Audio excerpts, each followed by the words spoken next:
네, 전국에 있는 작은 삼촌들 참 뜨끔하시겠습니다. 예, 정세훈 앵커 새해 예. 목표 정하셨어요? 저도 그 작은 삼촌 중에 한 명이라서 좀 말씀을 드리기가 애매하긴 한데 네. 작년이랑 똑같이 꾸준히 운동하는 겁니다. 근데 이게 일단 결심을 했는데 끝까지 지키는 게 참 쉽지가 않더라고요. 잘 지키실 것 같아요. 모범생이셔가지고. 네. 노력해 보겠습니다. 네. 예, 해가 바뀔 때마다 새해 계획, 다진 만큼 자주 등장하는 말이 바로 작심삼일입니다. 하지만 올해는 꼭 새해 결심을 이루고 싶다면 어떻게 해야 될까요? 그래서 저희가 이분 모셨습니다. 연세대 심리학과 이동귀 교수님과 함께합니다. 교수님 어서 오십시오. 네, 어서 네, 오십시오. 안녕하세요. 새해 복 많이 받으십시오. 네, 새해 복 많이 받으십시오. 예, 교수님께서는 새해 목표 정하셨습니까? 제가 한 그 건강관리 때문에 3개월에 5kg을 감량하자 이런 오. 목표를 세웠고요. 실제 네. 달성할 수 있을 것 같습니다. 오, 각오가 남다르시네요. 비결이 있습니까? 실제로 저녁에 적게 먹으면 돼요. 네. 적게 먹고 많이 움직이고 그러면 될 것 같습니다. 네. 예. 다이어트 금연, 다들 새해 계획 많이 세우시긴 합니다만 끝까지 이루는 게 쉽지가 않습니다. 교수님께서는 이루실 수 있을 것 같다 확신을 하셨지만 사실 저도 제가 세운 계획 중에 상당 부분은 좀 이루기 어려울 것 같다라는 생각을 벌써부터 하게 되더라고요. 왜 이렇게 번번이 실패하게 되는 걸까요? 실제 이게 어떤 생각을 하는 것하고 실제 그거를 실행으로 옮기는 것 사이에 간극이 있어서 그런 거거든요. 예. 그렇기 때문에 사람들은 내일 해야지 이런 말을 많이 하잖아요. 네. 실제로.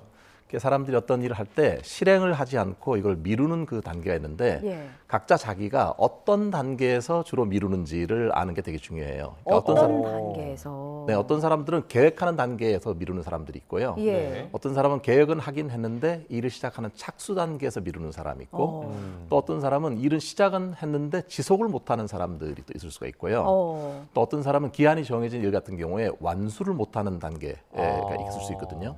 그러면 나중에 평가를 할 때 그렇게 했어야 되는데 이를 후회하는 말들이 또 가득하게 되죠. 그러니까 어느 단계에서 내가 일을 미루는가 이걸 이해하는 게 중요합니다. 저는 지금 저 4단계 중에 고른 단계들에서 다 실패를 했던 기억이 납니다. 네. 네. 저도 이제 속으로 좀 살펴보게 되네요. 사실은 그 중에서 착수 단계에서 예. 넘어가지 못하는 사람이 많기 때문에 시작이 사실은 90% 이상의 중요한 의미를 갖습니다.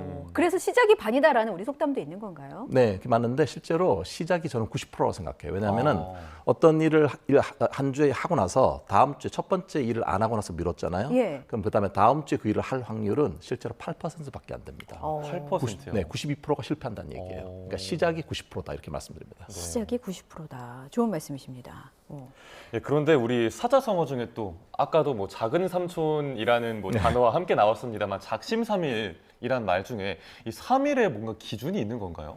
근데 이걸 좀 찾아보니까요, 작심삼일에도 과학적인 근거가 있다 이런 얘기 있거든요. 그런가요? 왜냐하면은 새로운 어떤 일을 이제 하겠다 이렇게 하게 되면은 예. 이게 새로운 변화 자체가 스트레스를 동반하게 돼요. 네. 그럼 스트레스를 받게 되면은 우리 몸에는 부신피질이라는 데서 2개 호르몬을 분비하거든요. 예. 하나는 아드레날린이라고 해서 좀 더 이렇게 각성시키는 효과가 있고요. 또 예. 하나는 코르티솔이라고 해서 좀 완화시키는 효과가 있는데 일종의 스트레스 방어 호르몬이라고 할 수 있는데요. 이 2개 호르몬이 분비되는 그 유효 기간이 3일이랍니다. 네, 3일이 지나면 사라져요. 그러니까 가라앉게 되는 게 너무 자연스러운 거죠. 예. 제가 실패해서 좀 죄책감을 느끼는 것이 좀 있는데 그럴 필요는 없겠다라는 생각도 드는데요. 실제로 3일 지나서 좀 가라앉게 되는 거가 자연스러운 현상이라는 걸 받아들이는 게 중요합니다. 네. 그렇군요. 난 자연스러웠어, 괜찮아. 아니 게다가 저기 이게 죄책감 말씀하셨는데 네. 원래 이게 UCLA 의과대학에서 연구를 해봤어요. 그래서 만약에 어떤 일을 시작했잖아요. 그런데 3분의 1 정도는 2주 안에 포기하고요. 네. 그다음에 6개월이 지나면은 절반 정도는 처음에 계획이 뭐였는지 기억도 못한다고 하고요. 실제로 1년 동안 어떤 계획을 쭉 추진해서 완수를 하는 사람은 전체 8%밖에 안 된다고 합니다. 근데 이렇게 되면 사람들이 상당히 죄책감 같은 거를 갖게 되잖아요. 나는 예. 의지가 약하다든지. 예. 근데 이게 문제가 뭐냐면은 죄책감을 갖게 되면 어차피 잘 안 될 거야 이런 생각이 자기 패배적인 것이 이게 반복될 가능성이 있다는데 문제가 있는 거죠. 그렇죠. 실패가 좀 계속해서 반복이 되면은 좀 스스로도 부정적으로 생각을 할 수가 있게 된다는 말씀이시죠. 일종의 악순환을 계속 하게 되죠. 자기 방어의 논리로도 사용하게 되는 것 같아요. 역시 난 안 돼. 이렇게 스스로 좀 자조적인. 자기한테 부정적인 말을 하니까 예. 다음에 일을 시작할 때 동력 자체가 사라지니까 그게 더 큰 문제입니다. 그런데 그래도 사람들이 새해가 될 때마다 나는 새해 목표 이거야 1, 2, 3번 정도 정하 강하잖아요. 그런 거는 그래도 긍정적인 신호로 볼 수 있을까요? 당연히 긍정적이죠. 네, 그 미국의 임상 심리학자인 니콜 지그프리트라는 사람이 있는데요. 예. 이분의 말씀을 빌리면은 새해라는 것 자체가 하나의 새로운 전기라고 하는 거예요. 사람들은 거기에 의미를 부여하기 때문에 새롭게 뭔가를 시작해 볼 수 있는 새로운 계기로 삼는 거를 갖고 있다고 하네요. 그래서 많은 사람들이 자기를 어떤 에너지를 불어넣어서 뭔가 좀 잘해보자 이런 네. 거를 할 수 있는 중요한 시기가 되는데 예. 그 목표를 세울 때 너무 비현실적으로 세우게 되면 90%가 실패한답니다. 그러나 저 개인적으로는 결심을 하고 새해 뭔가 새롭게 해보려는 마음은 중요한 시작이라고 생각하기 때문에 긍정적인 부분이 있습니다. 비현실적인 목표. 예를 들어서 뭐 금주 올해 목표는 금주라고 하면 이게 비현실적이니까 절주 이런 식으로 좀 완화한 목표를 세우는 게 좋다 이런 말씀이신 거죠? 사실은 절주는 잘 안 됩니다. 원래 끊으려면 확실하게 끊어야 된다는 게 있는데 그것보다는 조금 더 만약에 줄이고 싶다면 만약에 좀 다른 예를 들면 살을 빼고 싶다. 그렇게 했으면 그냥 나는 살을 빼겠다 이렇게 말하면 별로 예. 이루어질 가능성이 없고요. 뭐 예를 들어서 아까 제가 말씀드린 것처럼 3개월에 5kg 빼겠다. 예. 또는 하루에 30분씩 달리기를 하겠다. 이렇게 예. 구체적으로 실제 측정 가능하고 달성 가능한 목표를 세우느냐. 이게 중요한 부분이죠. 제가 SNS에 제 새해 목표를 절주로 올렸거든요. 이게 이룰 수 없는 목표라고 하셔서 어떻게 하면 좀 이룰 수 있습니까?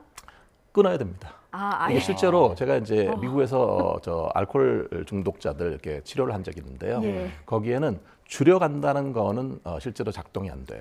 완전히 끊거나 실제로. 근데 뭐 보통 자기가 잘 조절할 수 있는 분들은 예. 적당한 정도 진행해도 괜찮습니다. 예, 제가 중독 정도는 아닌 것 같고 많은 분들의 SNS에 절주라는 얘기가 많아서 적당히 한 잔 정도만 기분 좋게 즐기면 좋겠다라는 생각이 듭니다. 예. 앞서 전체 8%만이 이제 자신이 세운 계획을 이룬다, 달성한다라고 말씀하셨는데 이분들은 그러면 뭐 유전자가 다른 거예요? 뭐 누구는 잘 지키고 누구는 잘 못 지키는데 이 두 사람 간에는 어떤 차이가 있는 겁니까? 제 생각에 이거는 의지의 차이는 아니고요. 많은 사람들은 내가 의지가 약하고 강하고 얘기를 하는데 의지가 아니라 실제 스트레스를 얼마나 잘 대처하느냐. 자기 감정을 부정적인 감정을 잘 조절하느냐의 차이가 한 가지고요. 두 번째는 목표 자체를 얼마나 현실적으로 설정하느냐. 이게 생각보다 중요합니다. 그러니까 많은 경우에 목표는 구체적이어야 하고 네. 측정 가능해야 되고 어떤 정해진 기한 같은 것이 있어야 되거든요. 또 하나는 뭐뭐 해야만 한다는 말을 너무 많이 하지 않는 게 좋아요. 해야만 한다고 하면 부담이 안 되잖아요. 일종의 네. 당위적인 말을 줄이고 오히려 내가 구체적으로 원하는 거를 분명하게 나한테 말을 하는 게 훨씬 더 도움이 됩니다. 구체적이고 좀 이제 측정적인 수치를 정하는 게 좋다. 네. 네. 그런데 이게 계획을 실천하다가 이렇게 작년에 제가 떠오르는데 1월쯤에 날씨가 너무 추워서 헬스장에 가려다가 못 갔거든요. 그 하루가 이틀이 되고 일주일이 되고 그렇게 길어졌던 기억이 납니다.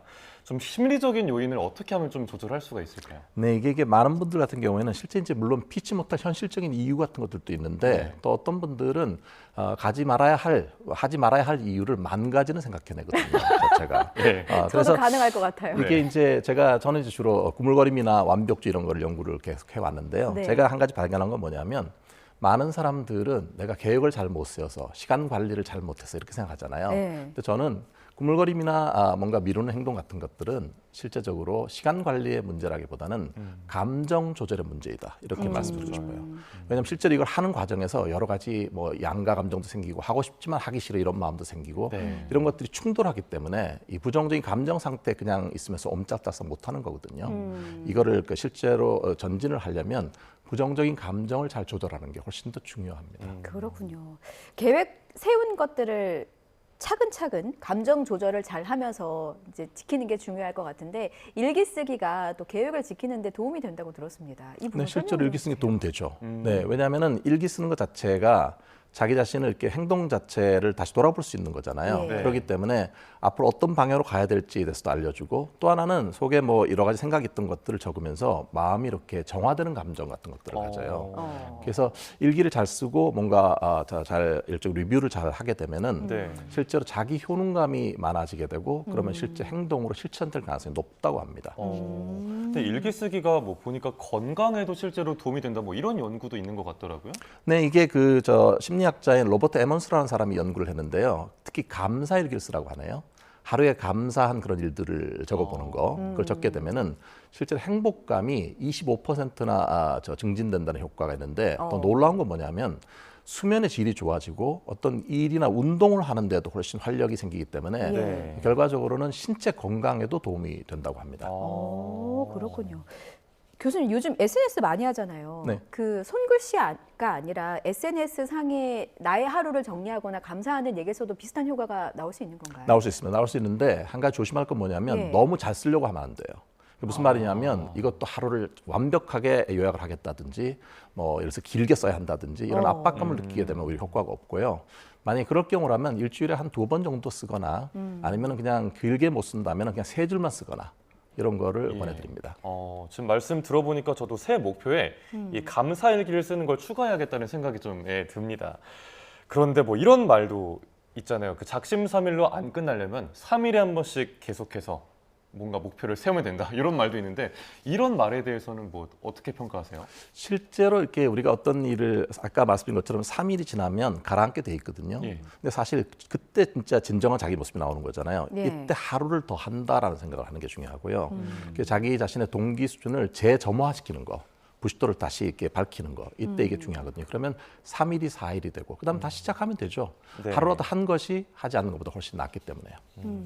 교수님, 제가 세운 목표를 다른 사람들에게 알리는 것이 중요합니까? 아니면은 나 혼자만 알고 나중에 이루고 났을 때 짜잔 하고 알리는 게 중요합니까? 100% 알리는 게 효과가 있습니다. 아. 네, 일종의 이거를 떠벌림 효과, 뭐 용어가 좀 그런데요. 예. 네. 다른 말로 하면 공개 선언 효과라고 하는데 공개 선언 네, 어떤 효과. 목표가 있을 때는 주변의 다른 사람한테 이거를 알려라. 뭐 여러분들은 특히 방송으로 얘기하시면 훨씬 더 효과가 있겠네요. 그렇게 되면 이게 심리학자 스티븐 헤이즈라는 사람이 실험을 했는데요. 예. 3개 집단을 나눴어요. 어떤 대학생들에게 첫 번째 집단은 자기 목표 점수 자체를 공개를 하게 하고요. 두 번째는 소극적으로 마음속으로만 자기 그 목표를 갖게 하고 예. 세 번째 집단에는 그 목표 점수를 갖지 않게 했는데 네. 첫 번째 집단이 훨씬 더 높은 점수를 받았다는 거예요. 그러니까 주변 사람한테 이게 얘기를 하게 되면 책임감을 느끼기 때문에 실제로 말한 거가 이루어질 가능성이 높다라고 하는 결과를 보는데요. 다만 너무 이걸 맹신하기보다는 변화의 주체는 결국은 자기 자신이기 때문에 예. 그렇죠. 주변 사람들이 어떤 얘기하는 것뿐만 아니라 자기가 노력하는 거를 잊지 말아야겠습니다. 그래서 교수님께서 지금 방송 통해서 3개월 안에 5kg를 빼겠다라고 공개 선언을 해버리신 저는 겁니다. 달성할 수 있을 것 같습니다. 두 분은 어떤가요? 저는 죄송해요. 어렵게 만들어서. 금주 예 달성해 보겠습니다. 네, 저도 달성해 보겠습니다. 네. 네, 예. 이렇게 지금 뭐 저희 둘 다 새해 뭐 세워둔 계획들을 이야기를 해봤는데 과학적으로 이 하나의 만든 습관을 좀 온전하게 나의 것으로 만드는데 걸리는 시간도 나온 게 있나요? 네, 런던 대학교 심리학과 팀이 연구를 했는데요. 예. 실제로 좋은 습관이 형성되는 데는 평균 66일이 걸린답니다. 두 달 정도 걸리는 그렇죠. 2달 거군요. 정도는 지속해야 된다는 건데 개인 차는 있어요. 자기 관리가 잘 되는 사람은 18일 정도. 잘 안 되는 분들 같은 경우는 254일 정도가 걸리는데 그러나 평균 2달 정도 66일을 지속하게 되면은 예. 변화가 있습니다. 그러니까 너무 일희일비하지 마시고 예. 2달을 지속한다 이렇게 생각하시는 게 도움이 될 것 같습니다. 그러면 일단 교수님 방송 함께 하면서 저희가 계획을 다시 한번 세워보고 시도해보고 2달 뒤에 서로 뭐 잘 이루고 있는지 체크를 한번 해보면 네, 좋을 것 구체적으로 하시고 예. 그다음에 저한테 연락 주십시오. 같아요. 알겠습니다. 교수님 저희 자주 뵈면 너무 좋을 것 같아요. 예, 오늘 말씀 잘 들었습니다. 지금까지 연세대 심리학과 이동기 교수였습니다. 교수님 고맙습니다. 고맙습니다.